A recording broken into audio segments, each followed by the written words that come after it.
It's always wonderful we could be together and worship God, and part of that is in our singing. Today we've sung quite a bit about the name of the Lord, is what we've been studying the last 2 weeks. So this is our third week in looking at the names of Jesus. First song that we started out with was Stand Up for Jesus. Ye soldiers of the cross, lift high his royal banner. That's interesting. I didn't even know we had a royal banner. Right? So you say, what is that? Right? So I could have actually made one and brought one in and said, this is it, but I don't know what that even means, a banner. But, it does mean something. That's what we want to talk about a little bit today is the name of God, and the name we're going to talk about is the Hebrew word Nissi, but it means banner. And while it's only really mentioned once in the Old Testament in the context of Exodus chapter 17, the idea of it is actually in several other verses that may help us to understand what does this mean when people understand that God is their banner. And so we sing, when I was a kid, maybe, did you ever sing some kids' songs like, love is the flag that's flown in the castle of my heart, castle of my heart, castle of my heart, love, like a flag that's flown in the castle of my heart, like, what in the world does that mean? Right? You know what I mean? A little kid's like, yeah, the flag is flying high. Let it fly high in the sky. Let the whole world know it's in there. The flag. It's in the flag is in there. Do you guys look as much confused as I do? So I'm trying to look confused because as a little kid I'm thinking I didn't really know exactly what that meant, right? His banner over me is love. I am his and he is mine. His banner over me is love. His banner. What do these things mean? Right? So, maybe we should have talked about this 30, 40 years ago when we actually sang those songs. Do the kids sing those anymore? And the kids? Well, there you go. Bring them on up. Let's talk about it. What does this mean anyway? But the point is, we're adults. Maybe we still have kind of a hard time understanding what it means and really what's going on here in the Old Testament, especially in this situation with Moses. So it's kind of been a struggle for the people of Israel, just even trying to get out of Egypt, and it's not getting much better. And a lot of the problem with the people of Israel leaving Egypt is the people of Israel who are leaving Egypt. Like they're the bigger problem than maybe even sometimes the Egyptians, right? Because the Egyptians, they're just worldly people doing what worldly people do. But the people of Israel are supposed to be God's people and honoring him. But as they were leaving, here it says this in Exodus 17. And it doesn't seem like this is very long since they left. It was only a couple chapters earlier that they walked through the Red Sea on dry ground. And then, they didn't probably bring a lot of food, and then they were getting hungry. And they said, we don't have, this is only 2 chapters earlier. We're hungry. Where's the food? Bring on the food. And God says, you want food? You're complaining about food? I'll show you food. And so he gave them manna from heaven. So let's just say bread. So they got lots of bread, overabundance of bread. And they had more than enough bread. And so they could eat. And if you're like me, I like bread. I don't know if I like dry bread, but bread. And you can get full off bread. And after a while, you know what it's like? I'm on a low-carb diet. Give me the protein, man. We need protein. We need some bird. Give me some chicken. You got some turkey? Well, he says, okay, I'll give you quail. And here comes the birds. Here comes the meat. Now, again, you're probably still going to complain. It's like, man, that's like having chicken pancakes for breakfast and chicken tacos for lunch and chicken sandwiches for dinner, right? Open-faced chicken turkey. After a while, it's like, we want more. Now, you probably don't know anybody that complains about life the way it is, and they wanted more, and they want things different, and they're just not happy the way it is right now or whatever. But apparently that's the way they used to be. But finally, they're getting what they want. And God's blessing them. He's taking care of them. They're wandering. And now this is not a fault of their own. And now Amalek came and fought with Israel at Rephidim. And so Moses said to Joshua, choose for us men and go out and fight with Amalek. So here's a group of people. They were called nomads. They're wanderers. And so they were quite a strong army. And Israel, you remember what they were doing just a few weeks or a couple months earlier? They were slaves. They were not trained in war. They probably didn't know very well how to use, maybe it was a bow and arrow or a slingshot or swords or shields. They were not trained at all. They didn't have any experience. Now, the other problem is that Amalek came and kind of was attacking from behind, and the people from behind are the people that maybe they walk a little slower. Maybe they've got some kids, and maybe they're a little older in age, or maybe they've got some sickness, but, they're not the strongest people, because strongest people like being up front. They just like keeping the pace, keep things going or whatever. But they came up from behind, kind of where the weaker people were, perhaps, physically. And so they were taking advantage of a situation. And this is Amalek. Now, you may say, but who is Amalek? Well, Amalek, we find out from the Old Testament, a couple of details that may help us out to know who they are, where they came from, and what this actually means, and some things that God actually said about Amalek that you may think, boy, that sounds a little bit hard. But Amalek was a descendant of Esau according to Genesis 36. Remember Jacob and Esau? Esau was supposed to get the blessing and the birthright. He was the older child, but he sold the birthright and he gave up the blessing. So he's not very happy.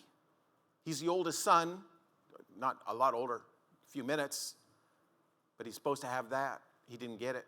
And guess what? I think it's his descendants are just not very happy with the outcome, that Jacob is the one who has the blessing. And so they're upset because these Israelites are the descendants of Jacob. And they are descendants of Esau. And that's one of the reasons they're attacking. They tried to destroy God's people in the desert. But not only that, we find out that some of the Amalek, the descendants were called Amalekites. They tried to take all of David's descendants. Remember, David was out fighting, and he came back, and he found out that the Amalekites came and took all the people, including his family, his wife, all the people, and a lot of the things from the city, they left.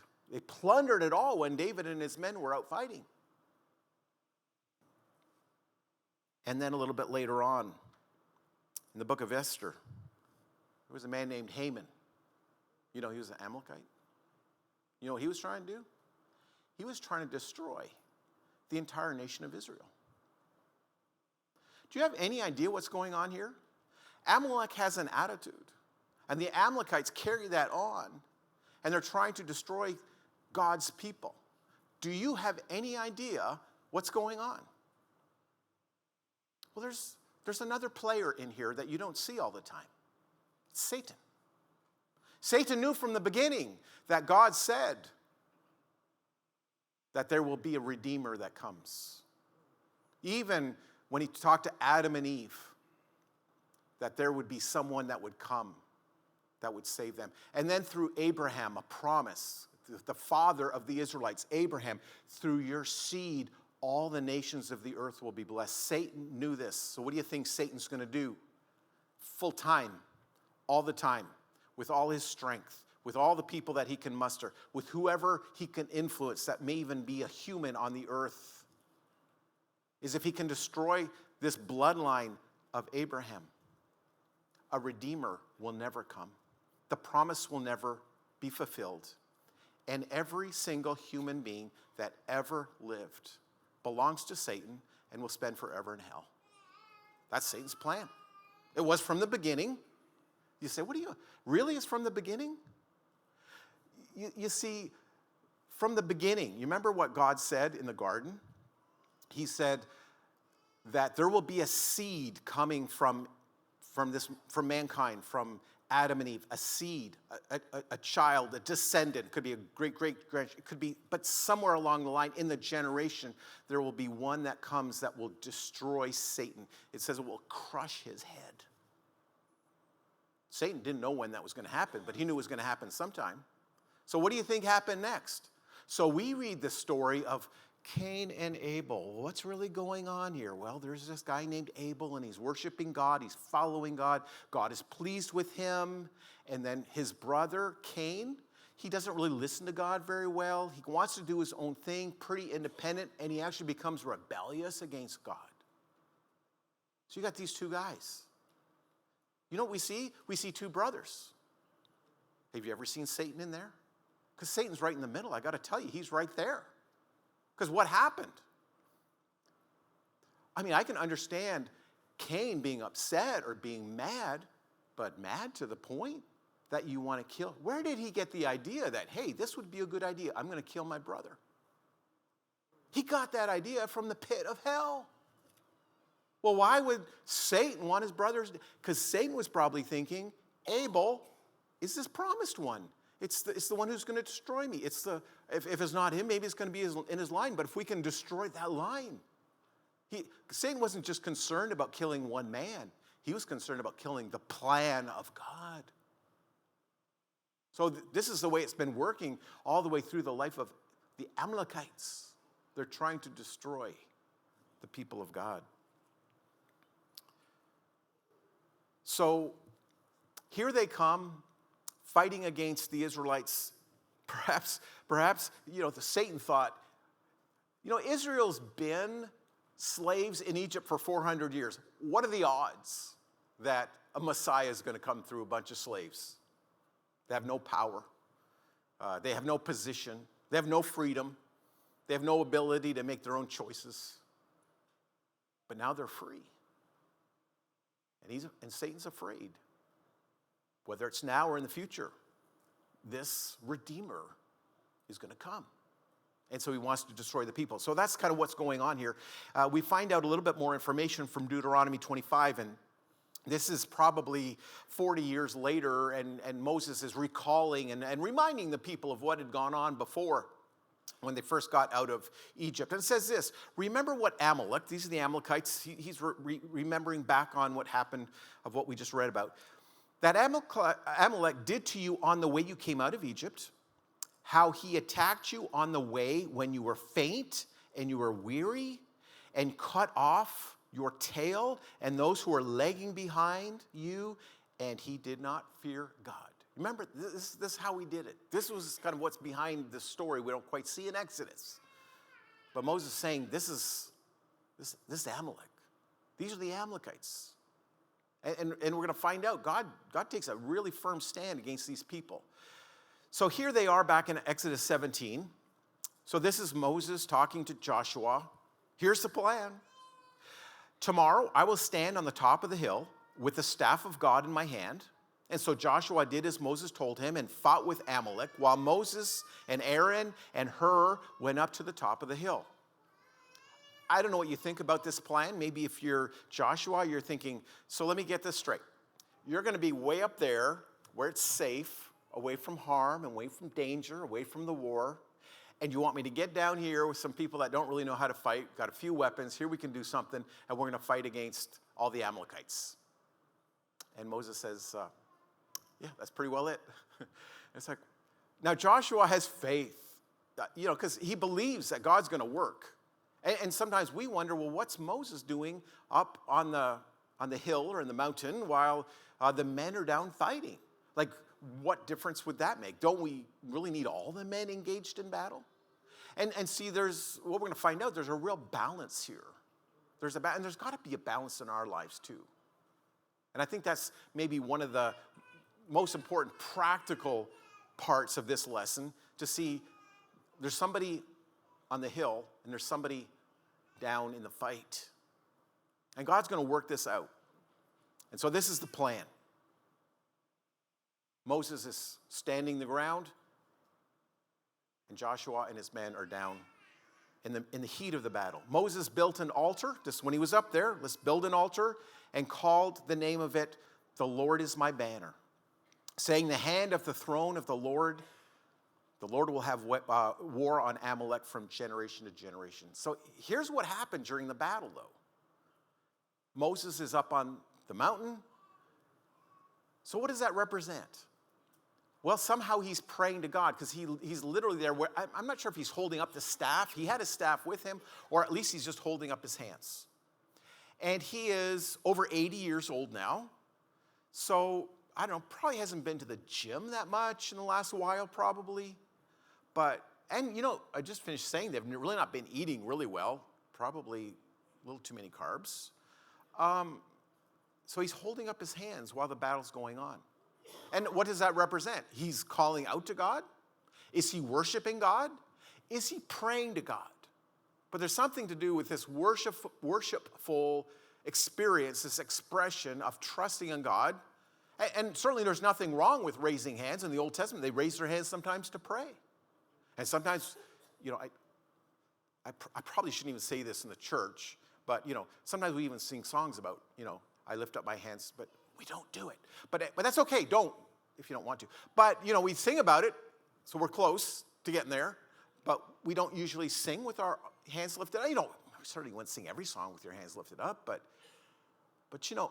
lifting up your hands and they're fighting. It'd be cool if they're just like fighting for 2 or 3 minutes because you could do it. I was thinking about making you guys do the exercise because I'm getting tired already.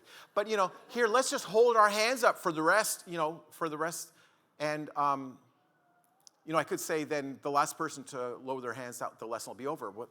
Like a 3-minute lesson, right? I mean, we can't do it that long. I mean, even if you've been practicing. So his arms got tired and he brought his arms down. But when his hands were up, Israel was winning. They were winning the war, the battle. They had victory. He was holding up his hands. But he got tired, put his hands down, and just take a rest. And then the Amalekites were winning. So somebody's looking out. The Amalekites are winning. Moses, let's try something. Moses, put your hands up, down, up. And they're like, every time he puts his hands up, Israel wins. Every time he puts his hands down, Amalek wins. So what do we need? Got to keep your hands up, man. So they got a rock for him to sit on. You know what? His 2 helpers, Caleb and Hur, you know what they did? Held his hands up. Because someone's got to hold his hands up, and maybe that's where we get the expression, hey, man, I need somebody to hold my hands up. Like, not literally, but for Moses, it was literal. Hold my hands up. Because we want to win. We need victory. We need God's blessing. We need his power. And it seems like if I'm holding my hands up, again, if it's worship or if it's praise or if it's prayer, I want to hold my hands up to God. And again, I'm not saying it's literal for us that if you really want your prayers answered, you got to raise up your hands, But maybe that's a position sometimes we would pray to say, God, I'm opening my life to you. I'm trusting you. I'm reaching out to you. I want your blessing to come in my life. I'm not saying you need to do that ever, but if you wanted to, you could certainly. But with Moses, he's got some people holding his hands up. And that we think that's kind of weird because what difference does that make?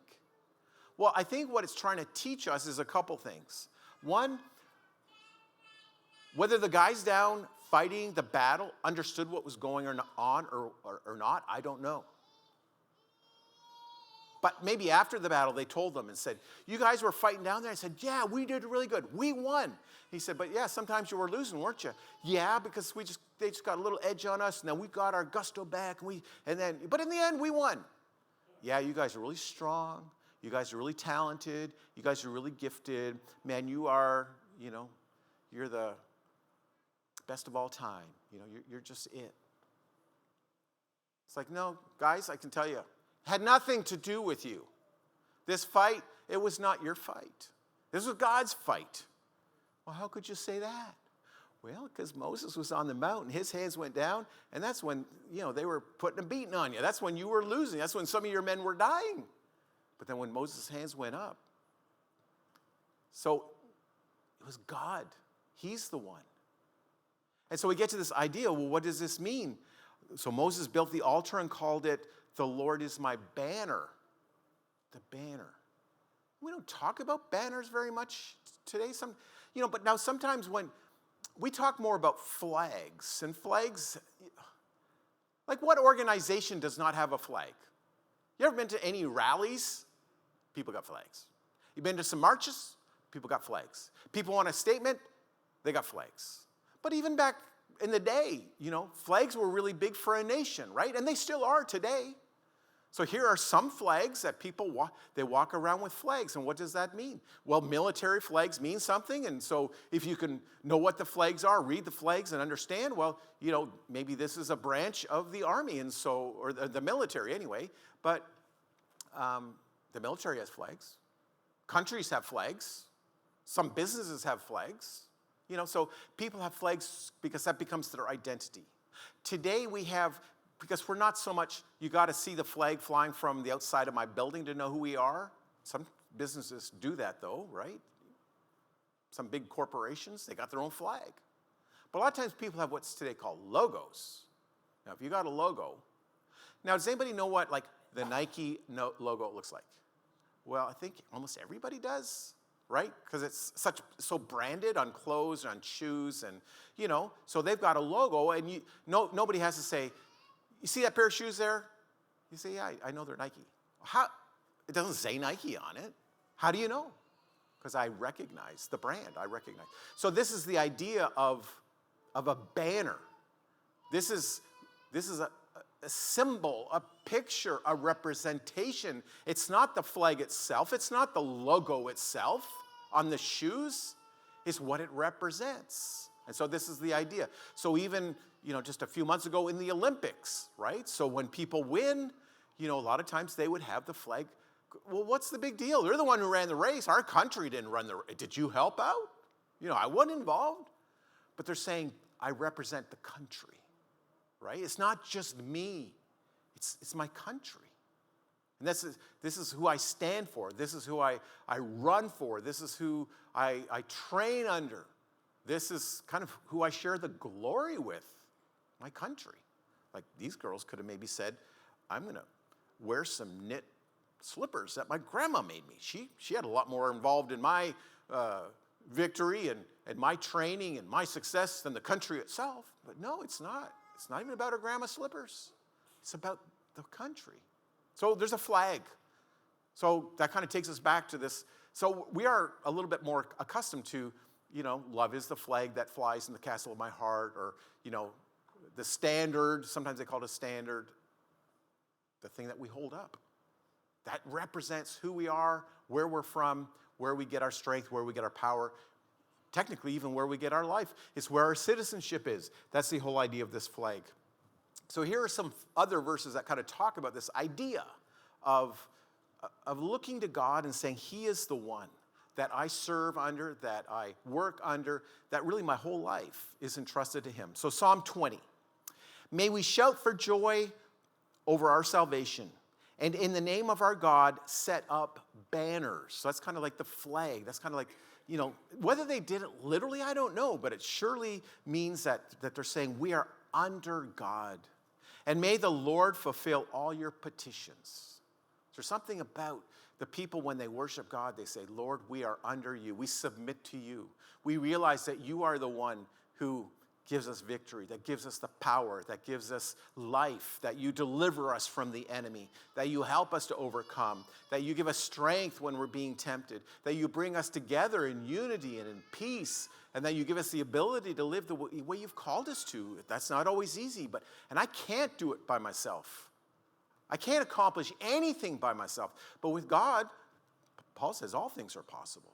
Like God can do whatever He wants in my life. So I submit to Him and I let Him work, but I say, I'm under Him. I'm under His authority, under His power. I'm under His banner. I'm under His flag. And I'm going to submit to Him. And there's power in that. Psalm 60, verse 4 and 5. You have set up a banner for those who fear you, that they may flee to it from the bow, that your beloved ones may be delivered. Give salvation by your right hand and answer us. So again, back then, maybe there would have been a fortified city. Today we may call it a castle, right? That may have been built. And they'd have flags on it. So you're kind of far away. It's kind of like, I kind of lost my bearings. I'm not even sure which way I should go. The enemy is pressing in. I feel like I'm going to be defeated. And I look over and I see a flag in the far distance. That's the flag. That's us, So we may run to safety. We run for retreat. We run for rest. We run from the enemy. Now we're running to God. We're running to this flag, this banner that he has for us, because he's the one who's going to protect us. He's the one through whom we overcome. It's not in our own strength. So whenever we're in a situation, we can always say, I need to turn to God right now. I need to look for him. Because we look around, it's easy to be fearful.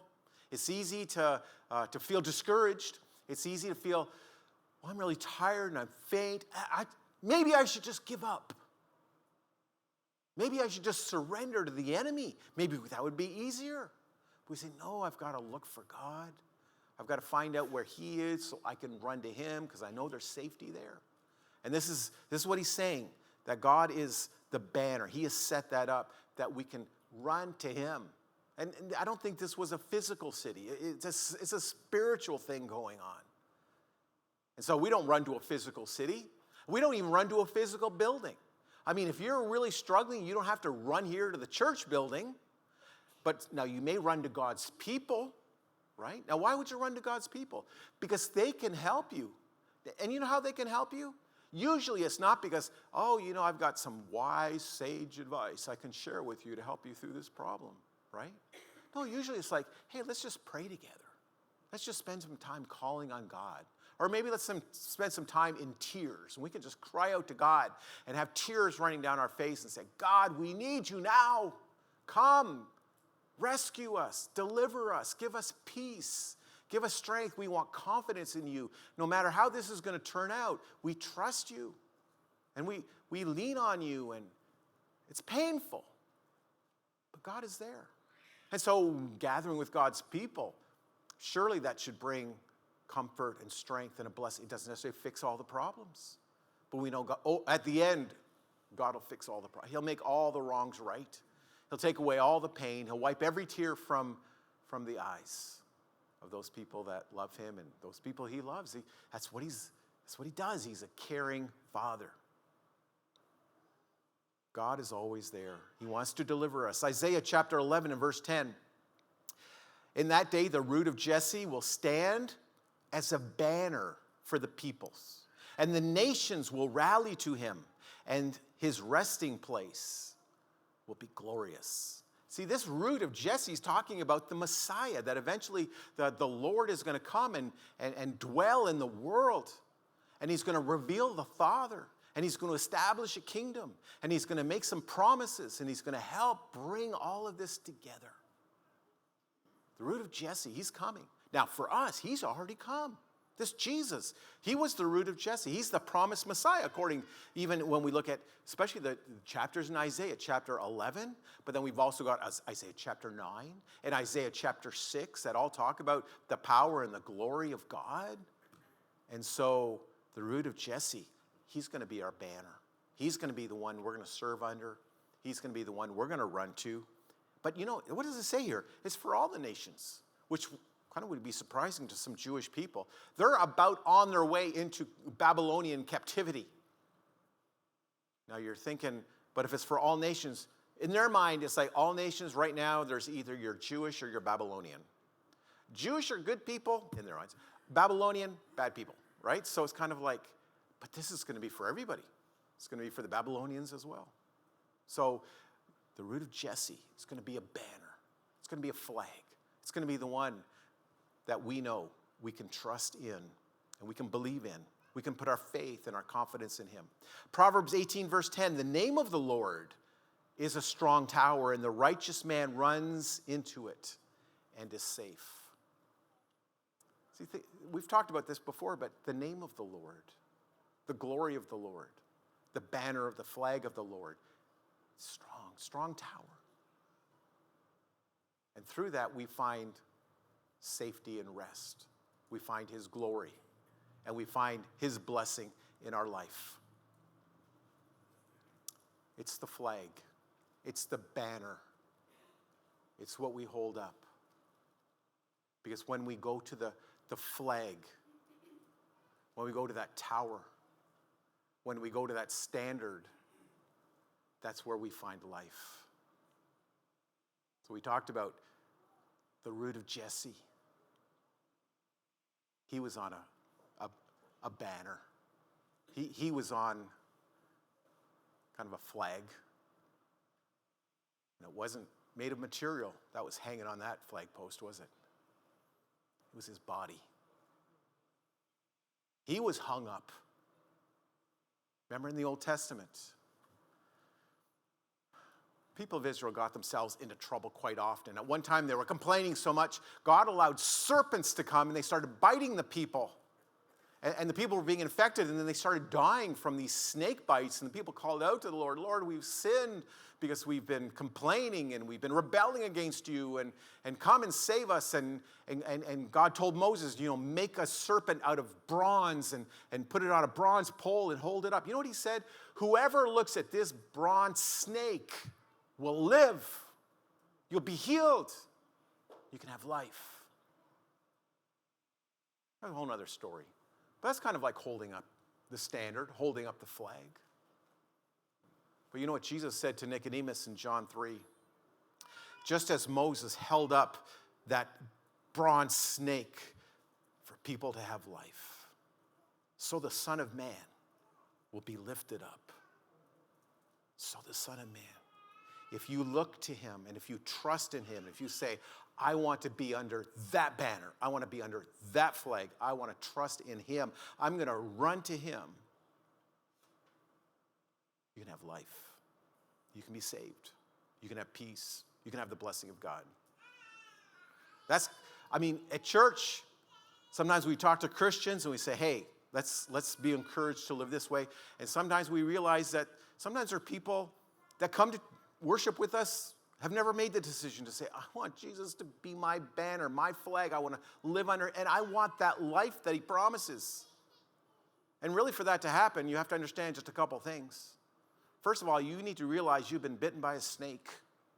And it's not physical, we're talking spiritual. The serpent from the very beginning has come to deceive and to destroy and to ruin people's lives. He's come to take us away from God, to bring us to himself. And we've all been bitten by that serpent. We sinned. We continue to sin. We need healing. Where's the healing found? Once you've been bitten by the snake, you can say, well, it doesn't really matter because, it's the first time I've been bitten by a snake. Well, it doesn't really matter, does it? You're still going to die. Well, I look and say, well, I've only been bitten once, but that guy over there, he's bitten 5 times. Well, you're still going to die. You could be bitten and say, well, I just kind of hope everything's going to get a little better. Because, the positive power thing just changes everything, doesn't it? Well, if you've been bitten by a snake, you're going to die. There's nothing you can do about it. God provided a way in the wilderness. Trust me and look at that. Look at the bronze snake. Well, what's the bronze snake? I was bitten by a snake. Why would I look at a snake? Because we've sinned. And we look to Jesus. And when Jesus lived in this world, he was perfect. But when Jesus was on the cross, he was a sinner. You know why? He had your sin, and your sin, and your sin, and your sin, and my sin. He took our sin upon himself and died for us so we could have life. He's our banner. He's our flag. He's the one we trust in. He's the one we run to. He's the one who has life. We want to help you if you've not made a decision to say, I want to make him my life. I want to find that freedom. I want forgiveness. I want to be able to live without regret and without shame and without guilt and without fear. And what about the future? You can say, I'm going to trust in God. He's going to take care of that. He loves me. He's paid the price. He's saying, welcome to my family. If today you want to be baptized into Christ, that your sins can be forgiven, you express your trust and your love for God and for his Son, Jesus Christ. Receive the Holy Spirit that'll strengthen you and help you every day you live. If we can encourage you, if today you can make that decision and want to become a Christian, let us know. We're going to sing the song, Prince of Peace, Control My Will. Let's stand, we'll sing, and let us know if we can be a blessing to you today.